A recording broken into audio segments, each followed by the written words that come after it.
Hello students, welcome back to our YouTube channel. आज हम start करने जा रहे हैं ऑर्गेनन ऑफ मेडिसिन का एफोरिज्म नंबर 2। एफोरिज्म नंबर 1 हम पढ़ चुके हैं, तो स्टार्ट करते हैं 2। तो एफोरिज्म नंबर 1 था हमारा मिशन ऑफ द फिजिशियन, जिसमें हमने पढ़ा कि जो फिजिशियन है जो आर्ट ऑफ हीलिंग को जानता है, जो आर्ट ऑफ ड्रगिंग प्रैक्टिस नहीं करता, उसका हाई एंड ओनली मिशन यानी कि एकमात्र मिशन होना चाहिए कि वो सिक पर्सन को as a individual, sick person को, सिकनेस को नहीं, सिक पर्सन को हेल्थ में रिस्टोर कर सके और उसे क्योर कर सके। अब हमने पढ़ लिया कि क्योर करना है फिजिशियन को। अब क्योर क्या है, हम कब मानेंगे कि क्योर होगा, वो हम पढ़ेंगे एफोरिज्म नंबर 2 में, यानी कि हाईएस्ट आइडियल ऑफ क्योर। तो जो हाईएस्ट आइडियल ऑफ क्योर है वो क्या है? The highest ideal of cure is rapid, gentle and permanent restoration of health. तो हाईएस्ट यानी कि बेस्ट आइडियल ऑफ क्योर, किस क्योर को हम मानेंगे कि आइडियल है, बेस्ट है? इज रैपिड, रैपिड होना चाहिए। एज रैपिड का मतलब है एज अर्ली एज पॉसिबल, मतलब जल्दी से जल्दी असर करे। ऐसा नहीं है कि तब तक डिसीज़ प्रोग्रेस कर गई, इंसान सफ़र किए जा रहा है। मतलब अगर मान लो किसी को एज़मा है, तो अब हमने ऐसी मेडिसिन दी जो 1 साल 2 साल में एक्ट कर रही है, और तब तक उसके ना वो चल पा रहा है ठीक से, ना कोई एक्टिविटी कर पा रहा है, ना लाइफ इंजॉय कर पा रहा है, उसकी सफरिंग बढ़ी जा रही है। और अंदर अगर कोई पैथोलॉजी, कैंसर डेवलप हो गया, तो क्या होगा, धीरे धीरे वो ग्रो करता जाएगा।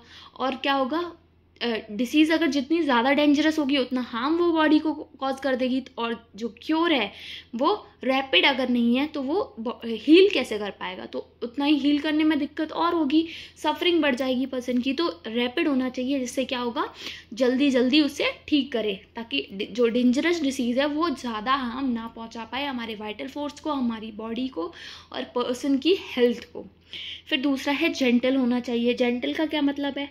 जेंटल का मतलब है ऐसा होना चाहिए कि कोई भी हार्म कॉज ना करे, कोई भी नुकसान ना पहुंचाए, एक पर्सन को क्रूअल ना हो। और जेंटल हैनीमैन सर ने क्यों कहा है जेंटल होने के लिए? क्योंकि during the time of doctor Hahnemann sir कि जो बहुत सारे ऐसे ट्रीटमेंट होते थे जो बहुत ही क्रूअल होते थे। लीचेस के थ्रू एप्लीकेशन करते थे लीचेस का क्योर करने के लिए बहुत सारी चीज़ें, और सर्जिकल रिमूवल करते थे वॉट्स वगैरह का, अभी भी करते हैं।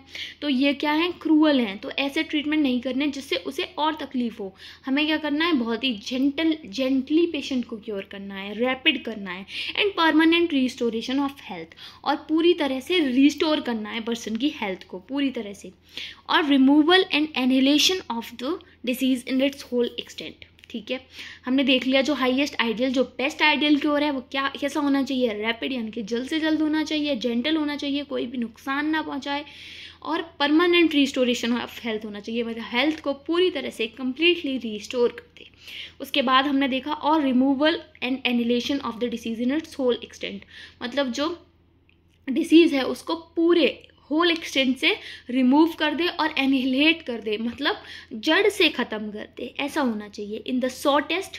अब इसमें आगे भी बताया गया कैसे जड़ से ख़त्म करे, कैसे इन द शॉर्टेस्ट, मतलब कम से कम टाइम में, मोस्ट रिलायबल, मोस्ट ट्रस्टवर्दी होना चाहिए, कि हमें उस पर भरोसा हो, कि हम जिस पर रिलाई कर सके, ऐसा मोस्ट रिलायबल होना चाहिए, एंड मोस्ट हार्मलेस वे, और कोई भी नुकसान ना पहुंचाए, ऐसा होना चाहिए, जिसमें कोई भी नुकसान ना हो, कम से कम वक्त में हो जाए, और बहुत ज़्यादा हम उस पर ट्रस्ट कर सके, ऐसा होना चाहिए। ऑन इजीली कंप्रिहेंसिव प्रिंसिपल्स, और बेस्ड होना चाहिए किस पे, जल्दी समझ आने वाले प्रिंसिपल्स पे, इजीली कंप्रिहेंसिव प्रिंसिपल्स पे बेस्ड होना चाहिए। तो हमने पढ़ लिया second aphorism, the highest ideal of cure कैसा होना चाहिए, रैपिड होना चाहिए, जेंटल होना चाहिए, permanent restoration of the health करे, जो कि और रिमूव और एनिहिलेट कर दे डिसीज़ को उसके होल एक्सटेंट में, मतलब जड़ से ख़त्म कर दे। और कब जड़ से ख़त्म कर दे? विद इन शॉर्ट टाइम, थोड़े से कम समय में, जितना कम से कम हो सके, कम से कम वक्त में, और हम जिस पे बहुत ज़्यादा रिलाई कर सकें, ट्रस्ट कर सकें और उससे हमें कोई भी नुकसान ना हो, और उसके प्रिंसिपल्स ऐसे हों जो हमें तुरंत समझ में आ जाए, कम्प्रिहेंसिव प्रिंसिपल्स होने चाहिए। तो ये है हाईएस्ट आइडल ऑफ क्योर। तो फर्स्ट एफोरिज्म और सेकंड एफोरिज्म इतने बड़े नहीं हैं, तो हम इन्हें याद कर सकते हैं और हमसे पूछे भी जाते हैं वाइवा में, तो इनको याद रखेंगे तो बढ़िया रहेगा और समझ भी आएंगे हमें। तो ये था हमारा आज का वीडियो। पसंद आया हो तो लाइक करें, चैनल को सब्सक्राइब ज़रूर करें और शेयर करें वीडियो को ज़्यादा से ज़्यादा। और कोई भी क्वेरी हो तो कमेंट सेक्शन में पूछ सकते हैं, और किसी भी और टॉपिक पे, ऑर्गेनन, मटेरिया या फिर किसी भी और सब्जेक्ट पे वीडियो चाहिए तो कमेंट सेक्शन में बता सकते हैं, मैं कोशिश करूँगी। Thank you.